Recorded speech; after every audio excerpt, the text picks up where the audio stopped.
Ótima tarde para você. Está no ar o Boletim Legislativo com informações sobre a Câmara, sobre a cidade e também prestação de serviço. Volta às aulas exige atenção com a saúde dos olhos. De acordo com o Conselho Brasileiro de Oftalmologia, 20% das crianças em idade escolar apresentam problemas de visão que podem comprometer o aprendizado.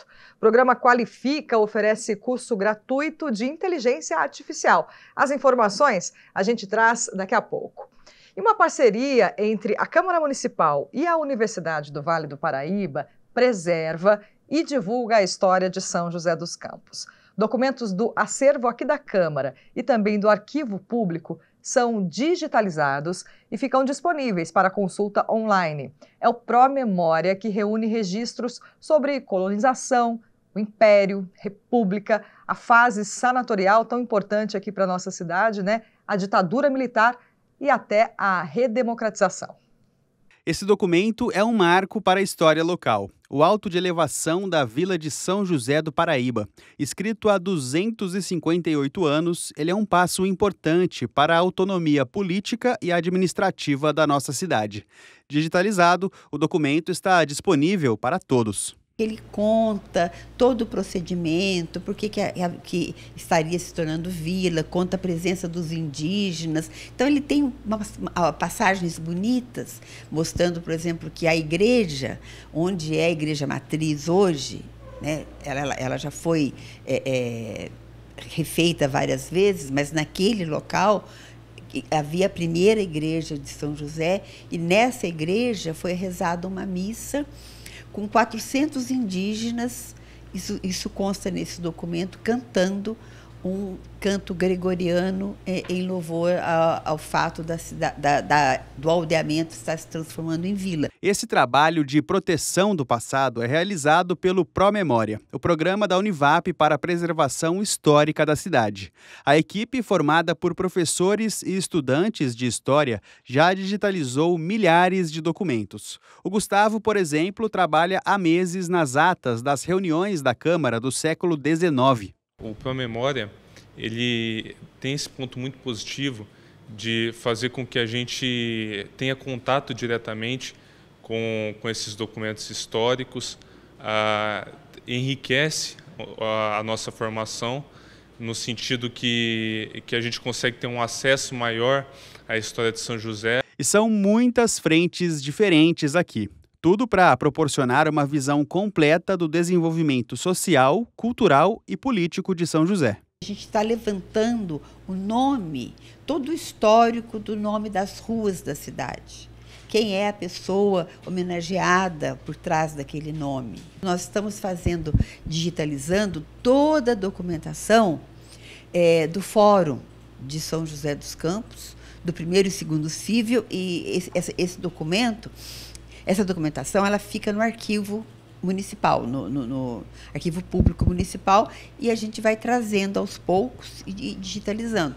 Dá para conhecer mais de São José em cada período histórico pelo Pró-Memória. Aqui tem, por exemplo, a história do aldeamento indígena de São José do Rio Comprido. Isso foi no século XVI. Tem ainda arquivos em relação à ditadura militar e como a cidade foi afetada por esse período, principalmente em relação às mudanças de nomes de rua por aqui.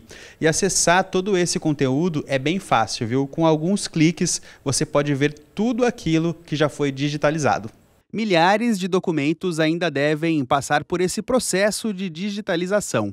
O Arquivo Público de São José, sediado na Fundação Cultural Cassiano Ricardo, é parceiro do Pró-Memória. Aqui está todo o patrimônio documental da cidade. Material que conta não só a história de São José, mas também dos joseenses. O direito de conhecer a história, o direito de vir solicitar documentos, né, cópias dos documentos que lhe garantem direitos, né, direito de enterrar seus parentes, direito de reformar sua casa, comprovação junto à aposentadoria, Então, garante direitos. Outra parceria do Promemória é com a Câmara. O programa foi criado, inclusive, a partir de um decreto legislativo. O apoio institucional é fundamental para a manutenção da identidade local e da memória coletiva. Para os vereadores, projetos como esse são fundamentais para a educação e noção de pertencimento. Nós vivemos numa cidade que tem história, que tem mais de 2 séculos de existência. Mas muitas pessoas que moram aqui não têm a menor ideia de para onde vão os personagens que construíram a história de São José dos Campos. Então a preservação histórica é uma das bandeiras que eu levanto por ser professor universitário, por estar envolvido com a pesquisa, por ter que fazer referências dentro de sala de aula para pessoas que não sabem onde se encontram. O presente se faz com o resgate e a preservação do passado. Assim, conservar o passado se torna também uma forma de garantir que as futuras gerações possam conhecer tudo o que moldou a nossa identidade. Ainda segundo os vereadores, é importante assegurar que cada cidadão tenha o direito de compreender as próprias raízes. É muito importante, eu acho que é um resgate histórico, a população deve acompanhar. Hoje nós temos estagiárias da Univap que continua esse trabalho, então é fundamental. Nós temos sempre lembrar que toda história, né, ela tem um começo, meio e fim, e nós temos que saber o porquê, né? Muito bacana, são 20 anos desse trabalho super importante de preservação da história aqui da cidade. Se você ficou interessado, é só acessar o site da Câmara, câmara.sjc.sp.gov.br e clicar no ícone Promemória, que fica logo na página inicial. Vale muito a pena a consulta, tem muito material interessante por lá. Bom, agora vamos falar de volta às aulas e o cuidado com a saúde dos olhos. Dados do Conselho Brasileiro de Oftalmologia revelam que 20% das crianças em idade escolar apresentam problemas de visão. Os mais comuns, miopia, hipermetropia e astigmatismo. E identificar e tratar essas alterações é essencial para garantir o desenvolvimento dos estudantes. Essa imagem embaçada era tudo que a Júlia enxergava na escola. Ela se esforçava, sentava na frente, mas não conseguia entender o que estava escrito no quadro. A professora percebeu e avisou os pais. Na consulta médica, o diagnóstico, miopia e astigmatismo. E aí a gente foi no oftalmologista, depois de eu ter reclamado, assim, e com o apoio da professora também, que sempre me auxiliou, a gente foi no oftalmologista e eu acabei sendo diagnosticada e comecei a usar o óculos já, desde sempre. Ela começou a usar o óculos, nunca reclamou, sempre usou, realmente assim, porque para ela foi uma descoberta, eu acho, né? Começou a enxergar realmente as coisas e ela sempre foi muito dedicada na escola, então assim, para ela acho que ajudou muito. Com miopia é difícil enxergar com definição objetos que estão distante dos olhos. Já no astigmatismo, a sensação é de visão turva, tanto para perto como para longe. A combinação dessas duas condições é desafiadora para um estudante e a saída é usar óculos. Na maioria das vezes, né, o óculos ele funciona apenas para proporcionar uma boa visão para a criança, né? Mas em alguns casos, por exemplo, uma miopia muito avançada, existem lentes, hoje em dia super evoluídas, que conseguem impedir a evolução daquela miopia. Tem criança que tem miopia de 3, 4, 5 graus e que você fazendo uso dessas lentes especiais, não é que o grau vai regredir, mas você consegue dar uma segurada, uma estabilizada na evolução dessa doença, né? Cerca de 20% das crianças em idade escolar têm problemas oculares, mas nem sempre os sinais são percebidos pelos pais ou professores. Algumas vezes, a dificuldade de enxergar é confundida com problemas de aprendizado e até preguiça. Um julgamento que pode comprometer o desempenho escolar e refletir na vida adulta. A criança que tem a dificuldade visual, ela já vai ter uma certa dificuldade também no estudo de casa. Então, isso daí, não só o rendimento escolar, como com certeza o futuro dela também. Isso para a sociedade como um todo é muito ruim. A gente acaba perdendo alguma mão de obra de pessoas capacitadas que, por conta de não ter realizado seu estudo da maneira que ela poderia ter realizado, vai chegar na fase adulta com dificuldades, né? Existem hoje no Brasil cerca de 35 milhões de pessoas com visão baixa ou dificuldade para enxergar. A Organização Mundial de Saúde estima que 60% a 80% dos casos poderiam ser tratados ainda na infância ou adolescência. Isso reforça a importância de se conscientizar os pais e também professores da educação básica para sinais e sintomas que podem auxiliar no diagnóstico precoce.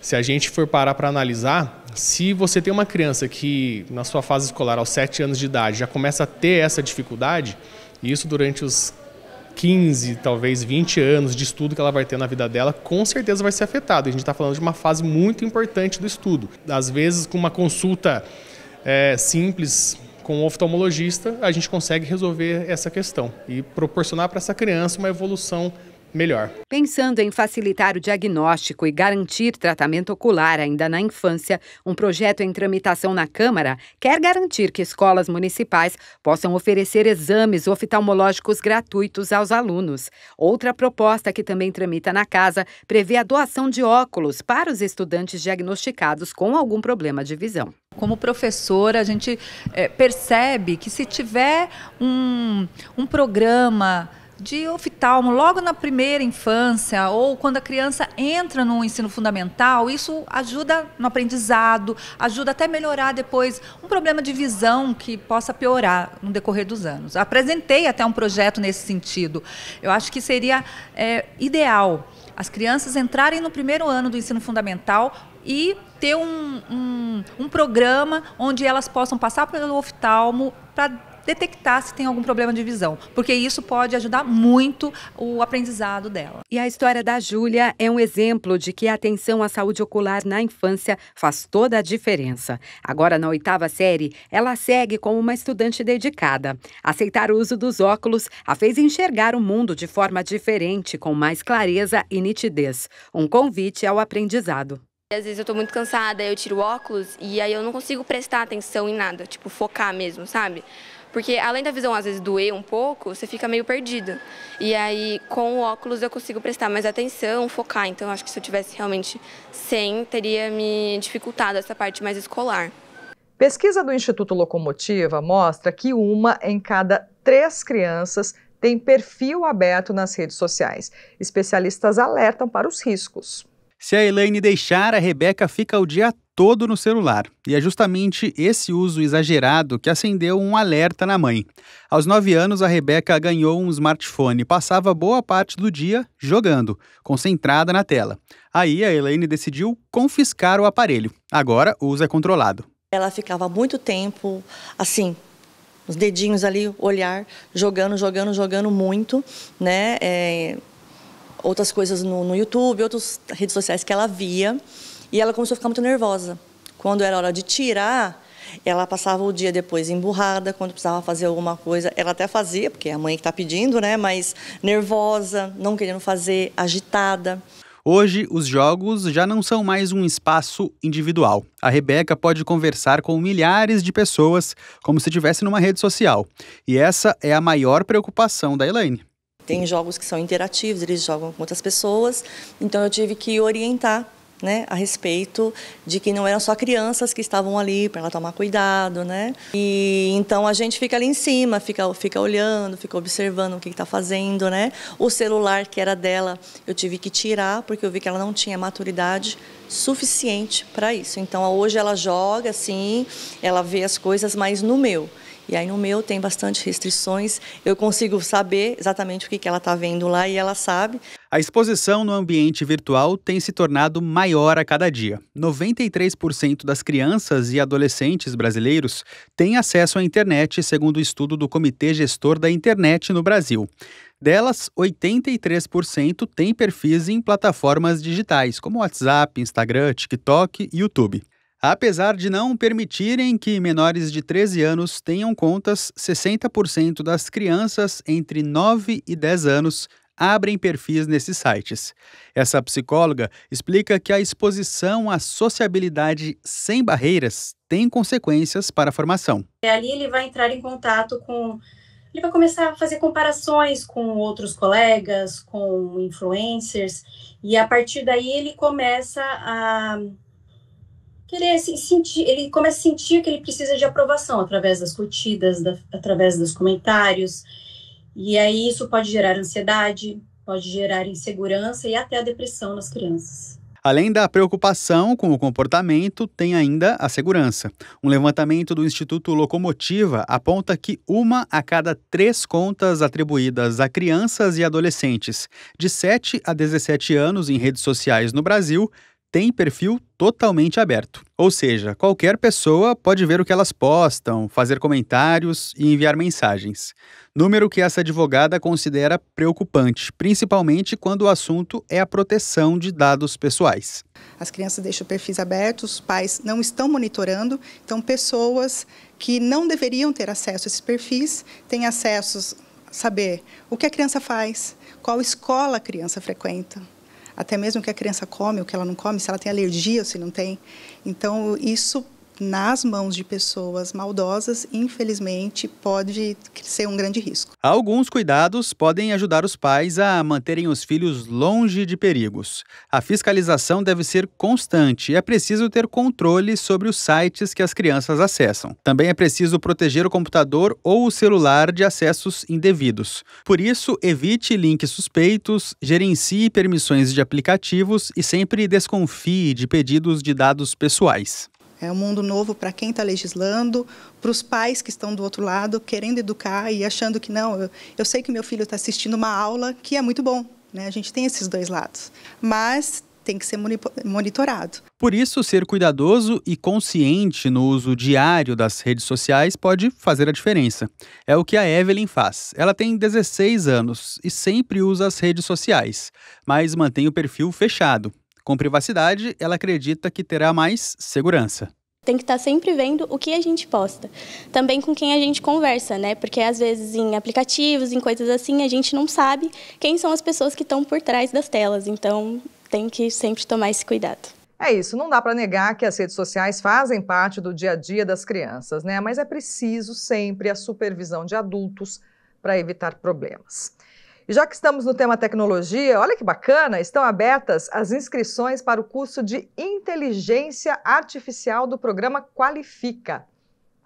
O curso é gratuito e dividido em 4 módulos. A Júlia Lopes traz as informações. O mercado de inteligência artificial está em alta e essa é uma ótima oportunidade para quem busca qualificação profissional. O curso IA para Todos pode ser feito por qualquer morador do estado de São Paulo e os estudantes podem fazer quando e onde quiserem. Sobre o assunto, eu falei com a coordenadora de qualificação profissional da Secretaria do Estado, Miriam Prado, que explicou como vai funcionar o curso. Nós da Secretaria de Desenvolvimento Econômico do Estado de São Paulo temos um programa chamado Qualifica SP, o qual realiza qualificação profissional para todas as pessoas do Estado de São Paulo que têm interesse em uma transformação profissional. Dentro desse programa, a gente tem uma parceria de doações. A empresa Startse fez uma doação de 1 milhão de vagas de inteligência artificial aqui para a Secretaria de Desenvolvimento Econômico. Dentro desse curso, a pessoa pode aprender sobre inteligência artificial, né? Toda a parte inicial, como para que a utilização no dia a dia, o que fazer, o que não fazer, ela vai aprender dentro desse curso. O início no curso de inteligência artificial é imediato após a inscrição. A duração total é de 4 horas e os estudantes têm até 3 meses para concluir os estudos. E a coordenadora de qualificação explicou também quem pode participar desse curso. Não tem limite de idade, quem tiver interesse pode fazer. As inscrições vão até o dia 31 de março pelo nosso site qualificasp.sp.gov.br. Não tem restrição, vai entrar lá, vai fazer a inscrição, precisa ser alfabetizado e ser morador do estado de São Paulo. Lembrando que todos os nossos cursos de qualificação profissional pelo qualificasp.sp.gov.br são gratuitos, com certificado. 1 milhão de vagas agora disponíveis para quem tiver interesse, inscrições até dia 31 de março. É isso, as inscrições para o curso de IA da Qualifique SP já estão abertas com 1 milhão de vagas. Os interessados podem se inscrever no site www.qualifiquesp.sp.gov.br. E você tem até 31 de março para fazer sua inscrição, então não perde essa oportunidade, que é uma ótima forma aí de aperfeiçoar o currículo. Volto com você no estúdio. Obrigada, Júlia. Hora de conferir as vagas de emprego na agenda de serviço.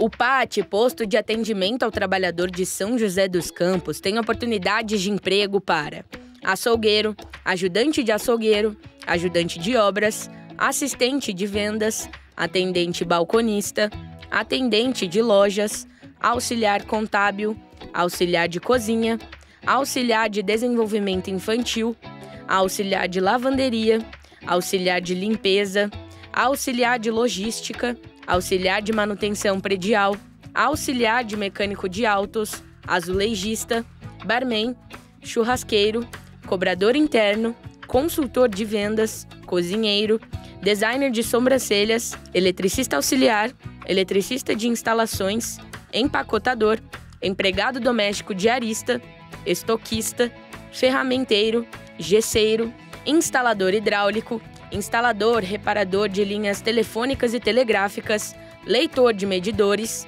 mecânico de manutenção de bombas, mecânico de motor a diesel, motorista entregador, oficial de manutenção predial, operador de caixa, operador de estação de tratamento de água e efluentes, operador de rolo compactador, operador de suporte técnico, operador de teleatendimento, operador de telemarketing receptivo, operador de torno automático, operador de torno com comando numérico, pedreiro, pintor de obras, prensista, programador de usinagem, promotor de vendas, representante comercial autônomo, serralheiro, técnico de refrigeração, teleoperador ativo, vendedor interno e vendedor pracista.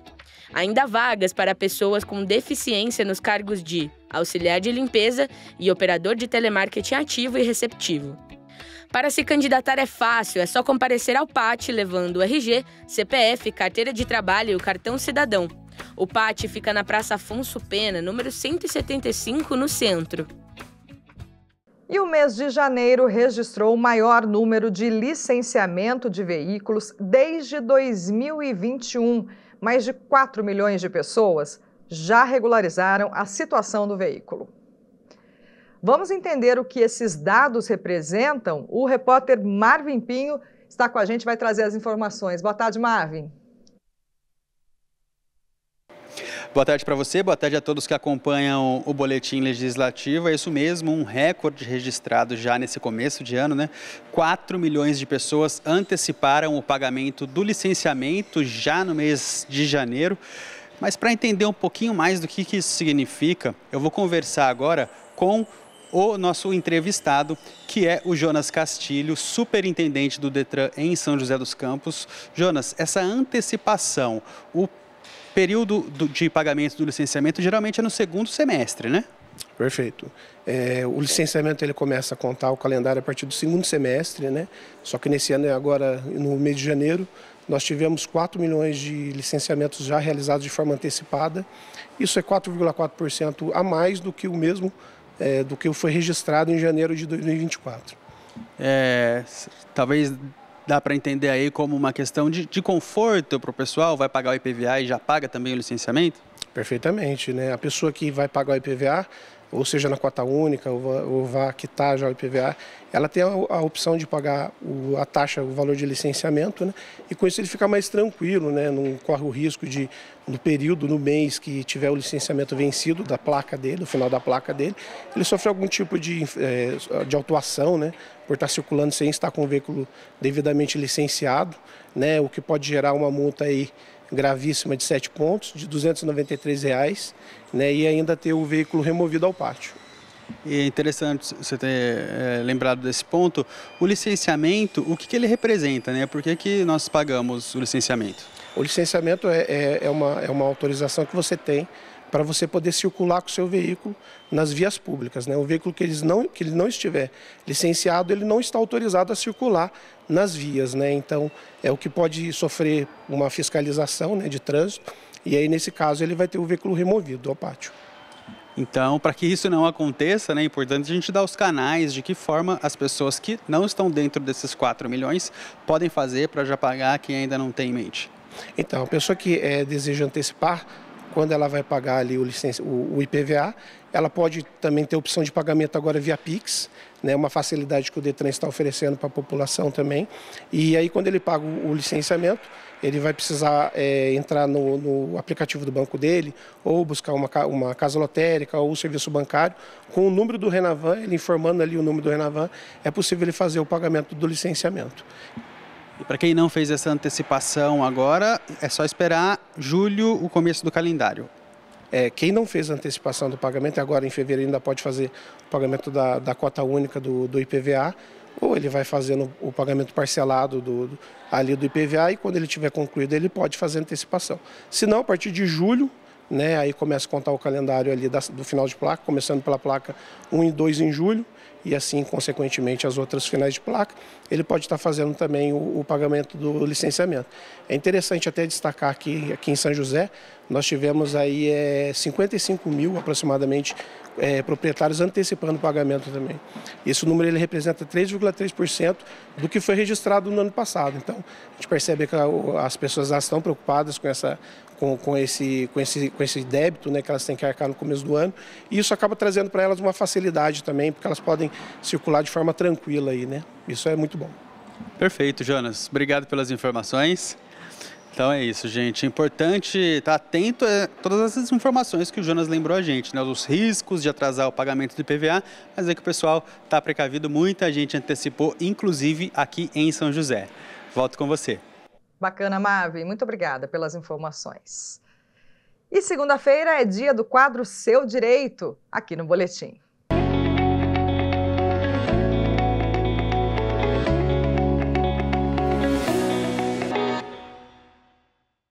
Olá, tudo bem? Está no ar mais um episódio do quadro Seu Direito. Nosso objetivo é esclarecer dúvidas sobre o universo jurídico. Nosso assunto de hoje diz respeito ao direito trabalhista, mais especificamente sobre as obrigações do empregador em relação à segurança e saúde dos funcionários no ambiente de trabalho.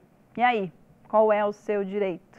O empregador ele deve promover a segurança do trabalho, seja fornecendo treinamentos, cursos, também os EPIs, que são os equipamentos de proteção individual, mas também os EPCs, que são equipamentos de proteção coletiva.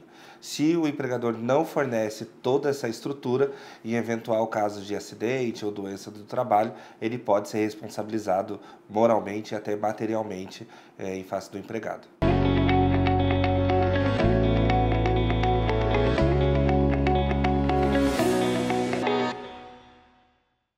Vamos saber como fica o tempo neste início de semana, os detalhes na previsão. A tarde desta segunda-feira será de sol com muitas nuvens no céu. Durante a noite, a possibilidade de chuva. A máxima prevista será de 30 graus, com mínima de 19.